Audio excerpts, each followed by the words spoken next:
qu'est-ce qui est vrai, qu'est-ce qui n'est pas vrai, et faire le tri là-dedans.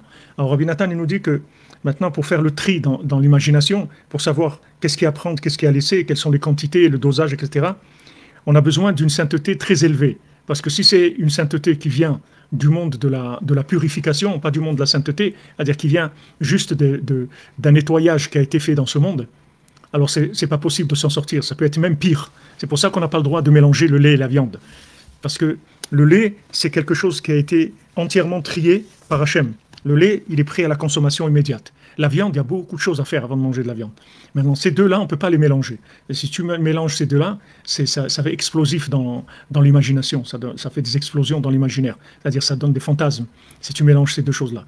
C'est-à-dire que il y a des choses qui sont kadosh, comme le lait, ça veut dire c'est kadosh. Ce sont des choses où il n'y a aucune intervention de l'homme pour améliorer la chose. Comme on a dit, le renouvellement, c'est kadosh. C'est-à-dire tout ce qui est nouveau, c'est kadosh. C'est-à-dire ça n'a rien à voir. Il y a aucune. Comme tu vois quelque chose de neuf, ça n'a pas été. Tu vois un vêtement neuf, il se salit même pas. C'est-à-dire même s'il y a des taches, ça part tout de suite. Ça prend même pas sur le vêtement. Une fois qu'après il commence à vieillir, alors la tache elle commence à prendre sur le tissu. Mais ce qui est neuf, normalement ça reste longtemps neuf. Ça s'abîme pas au bout d'un jour. Ça prend du temps. C'est le vieillissement qui va le rendre sensible au fait qu'il va à l'usure, qu'il va s'abîmer. Mais s'il restait neuf tout le temps, alors il ne s'abîmerait jamais.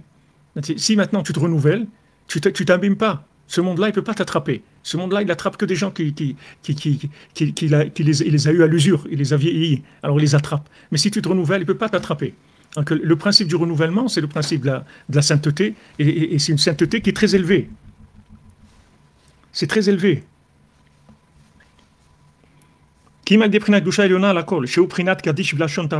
Que ça, c'est le Kaddish en araméen. C'est-à-dire qu'en fait, le Kaddish en araméen, il est plus haut que si on faisait le Kaddish en hébreu.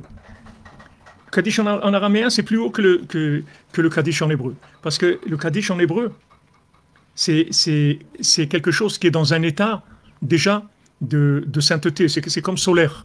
Mais le Kaddish en araméen, il est lunaire. C'est-à-dire c'est la lumière du soleil qui est passée par la lune.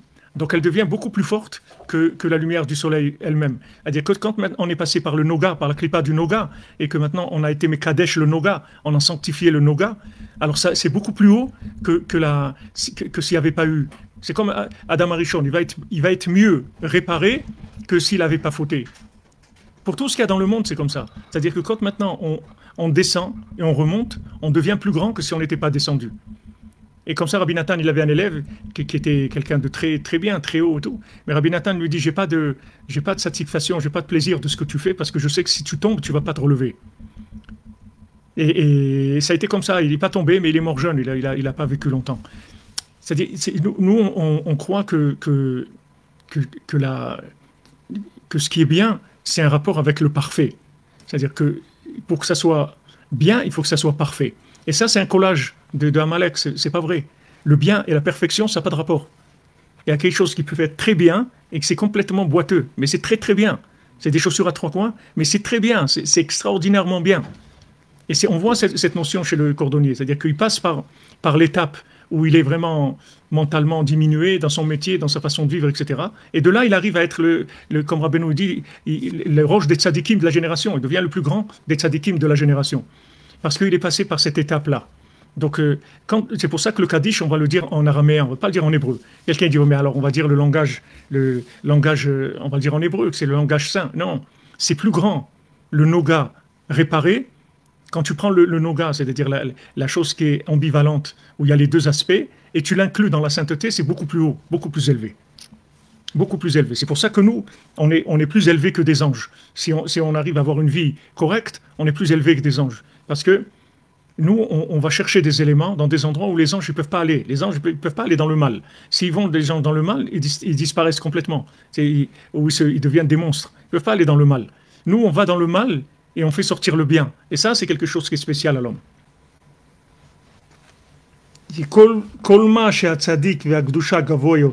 Plus le tzaddik et la sainteté est élevé, il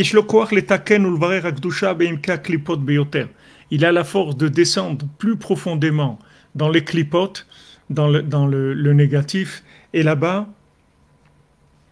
faire délivrer le bien qui se trouve là-bas. Ou le hafour, prinat noga, prinat targum, prinat medame et la gdusha. Ou le hafour, il peut retourner tout ce qui est noga, c'est-à-dire tout ce qui est mitigé, mélangé, prinat targum, ce qui est l'araméen, prinat medame, ce qui est l'imagination, et la gdusha.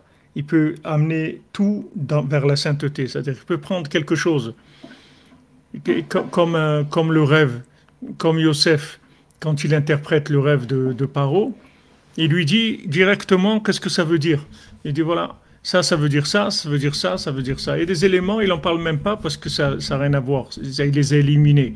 Il y a toujours, il les a expliqués, d'autres choses, il les a interprétées. Il y a eu plusieurs choses. Tout ça, c'est parce qu'il a tellement de sainteté, Yosef, qu'il a Birur Hamdamé, il a le tri de l'imagination. C'est-à-dire, quand vous lui montrez quelque chose, il voit ce qu'il y a à prendre et ce qu'il y a à laisser.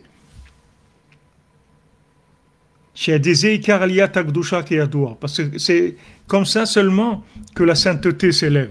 La sainteté s'élève quand elle va chercher dans des endroits en bas des éléments et qu'elle les fait monter. C'est comme quelqu'un, si quelqu'un il veut faire du business.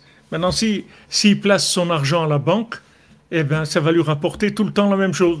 Ça va lui 5% par an ou 8% par an. Si maintenant il veut gagner, il faut qu'il fasse du business. C'est-à-dire qu'il aille dans le marché, de là où il y a les pieds, et là-bas il va faire des transactions, etc. Là, il peut s'enrichir.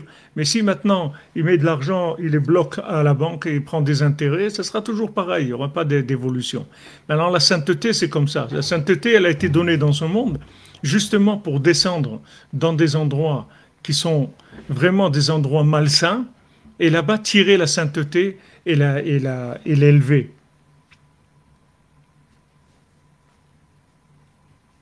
Valken hakadish mechaber kol gzizin de parzela mechaber.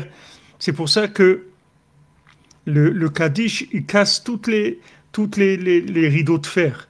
Kiyu gdusha gavoa kolkar, parce que c'est une sainteté tellement haute, chez Mechaber kol sitrin acharanin, qui casse toutes les clipotes, tout le côté. C'est la même chose un Baal Tshuva. Un Baal Tshuva, quand il revient, il est beaucoup plus fort que quelqu'un qui était religieux. On voit qu'un religieux, il est attiré par des trucs, par-ci, par-ça, alors qu'un Baal Tshuva, tout ça pour lui, c'est derrière lui, ça ne l'intéresse plus du tout. Parce que il a été récupéré de ces endroits-là. Donc tous ces endroits-là, pour lui, ils n'ont plus d'attraction, parce qu'ils ont disparu, ils font plus partie de sa vie. Du moment où il en est sorti, tout ce qui était autour de lui, ça a disparu, c'était une enveloppe de clipa, c'est tout.